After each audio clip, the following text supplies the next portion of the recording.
Hello and welcome back to our bonus episode for those made to build a luxury mindset. We are joined again with our guest, Leda di Marti, CEO of Maelle, where we are answering the wildcard question that we proposed in our main episode. So please make sure you go back and have a listen. So let's dive right in, Leda. Despite economic downturns, recessions, global pandemics, the luxury industry has always persevered, and some luxury brands even made record profits during some of the harshest times.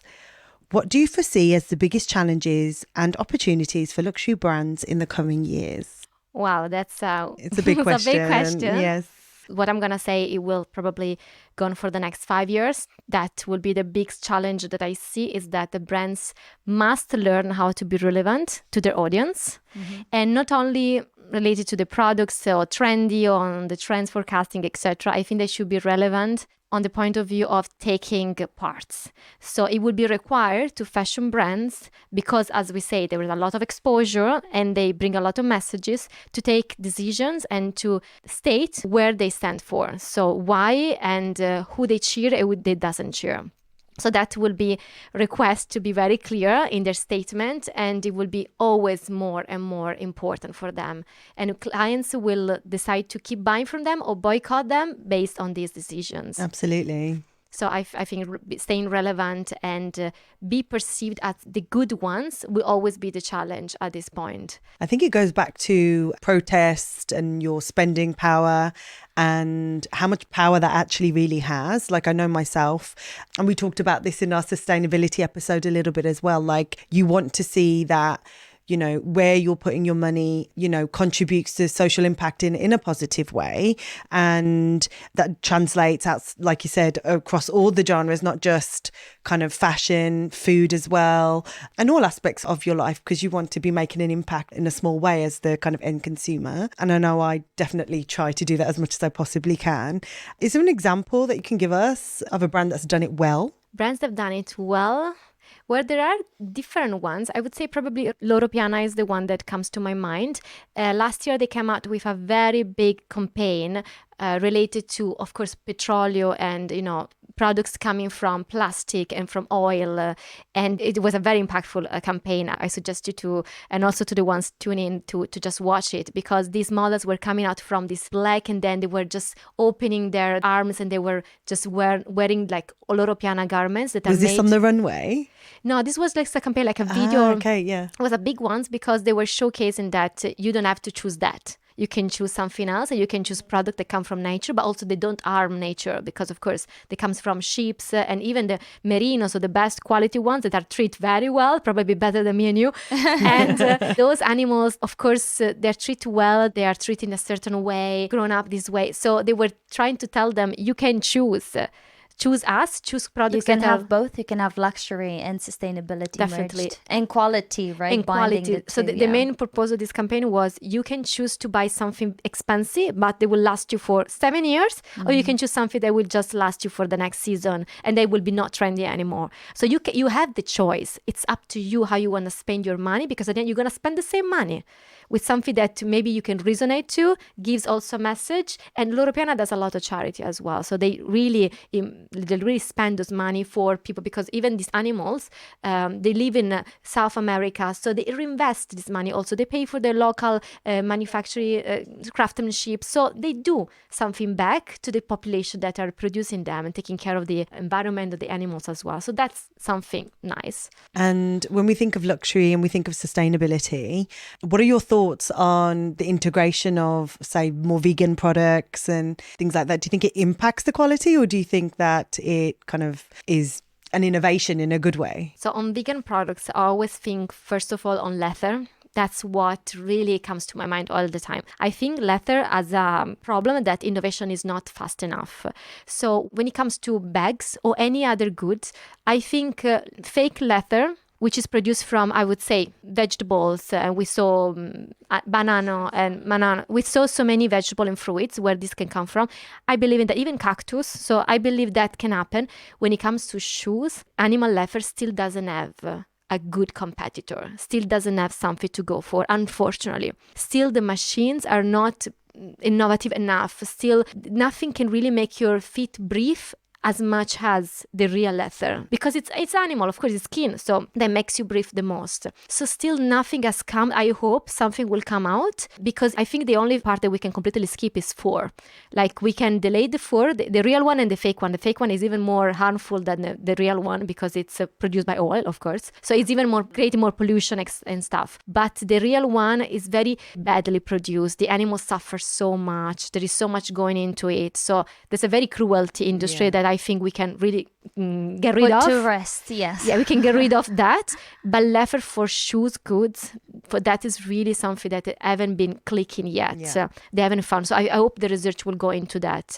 I do have to agree with you. I do buy leather shoes and I feel extremely guilty all the time. Every time I buy a new pair, I feel really, really bad. But I do have to agree that there is no viable alternative. Now, one reason why I'm actually feeling lucky and happy to live here in Dubai is that it doesn't rain almost at all. So that you can't really justify leather shoes from that perspective. I think back in Europe, you know, in winter season, and especially in the UK where I lived for a long time, you need good shoes that are breathable but also waterproof so that they can, you know, so you don't get soaked. So I'm with you absolutely 100%. Once we get a good innovation in that space, I'll be jumping on it. Could we just circle back a little bit more to this idea of during economic downturns, how brands make record profits during these times? Why do you foresee that is?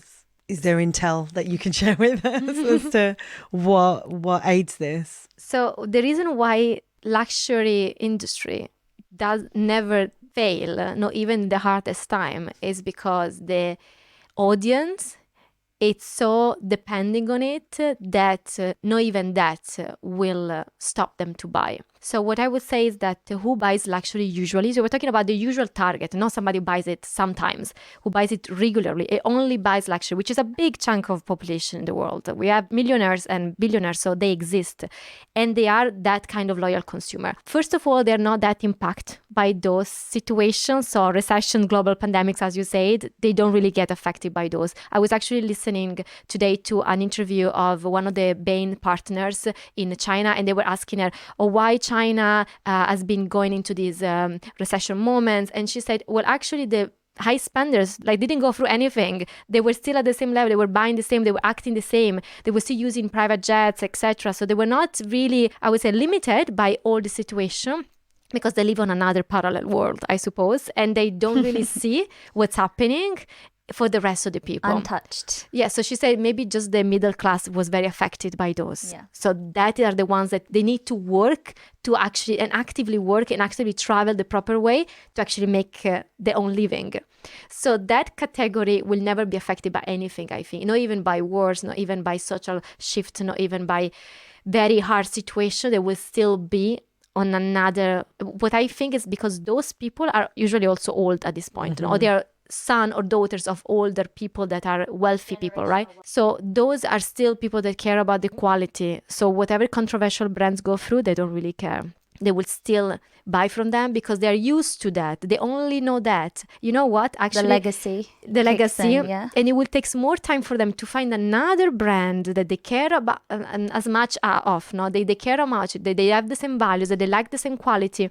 They don't want to do this, which younger generation are very easy to do. They don't have this flexibility. They don't want to go to shops and find and try. They like the style. They like the fitting, and they're happy with that. So that kind of change, that kind of switch, they don't want to do it. It's too much hassle for them. They prefer to stay on the same page. They like what they have, and they just stay comfortable in that situation. That's what we saw. Youngers don't really care about that anymore. And to chip in with another example, which I found really, really interesting, is that even the middle class that you're referring to, in times of hardship, they can also boost sales in terms of luxury products, because the year before, when everything was stable, let's say the average woman would buy 3 bags and they would all be, high end, let's say. But then in times of downturn, they could only afford 1 bag. So then they would put all the money together, and then they would say, okay, I'm going to buy a bag. Like you said, a bag that's going to last me 7 to 10 years or my entire lifetime. So then they would go to the luxury brand and they would get a Burberry bag or a Louis Vuitton or whatever. It's an investment at the end. It is an investment, exactly, because you do have less money, but altogether the value of 3 bags will converge into one, and that will be one really good luxury high-end bag that you're going to buy. So it's almost, it almost works the other way around. Like, it doesn't go in the logical sense of you have less money, you buy cheaper products. It can actually defy that. That's It's just really an interesting. excuse. That's or it can be just an excuse. Just an excuse. Or you just really want the bag. It's just an excuse. Like, I think the trendiness of garments is just a trap. Like, we insiders know it. You need to come out with new things, so clients are looking forward to that. But I tell you where it comes the moment of awareness of this trick. So when you know, like, I'm very aware that creativity will never stop. So we cannot, because of the environment, climate change, anything that comes with it, we cannot stop to be creative, because we are, as human, we are made to make the difference. We are made to be creative, to do something new. That's our nature. We cannot stop it. So how do we keep being creative, keep producing? That's what our creativity is supposed to do, produce in arts, in fashion, in any goods, even luxury goods, watches, etc. How do we do that? And how do we keep ourselves, accountable for the environment crisis, etc.? What I think is that it will come the moment that we will be forced to make the circularity the normality. Like, the new normal way to produce will be circularity. So you will create, but you need a way to come back and delete this product from the market and reduce it, and maybe use it so much that you automatically destroy itself. We need to find a way that this has to be the solution, because we cannot stop the productivity, we cannot stop the trends, because that's what we live for. It has always been like this. Human nature will not change. I think that's a fantastic place to close the conversation, and I think it's going to give a lot of people food for thought, and hopefully maybe someone will feel inspired to come up with the solution for this. I hope so. Potentially. Please think of it. So thank you for your time today. Before we wrap up, is there anything you would like to mention to our listeners that you haven't covered already, maybe regarding Maelle or any other projects you're working on at the moment? So I think the most exciting part of my work is always to be surrounded by young minds, because our team is quite young. We have older, of course, senior people, but the most active are the youngest one.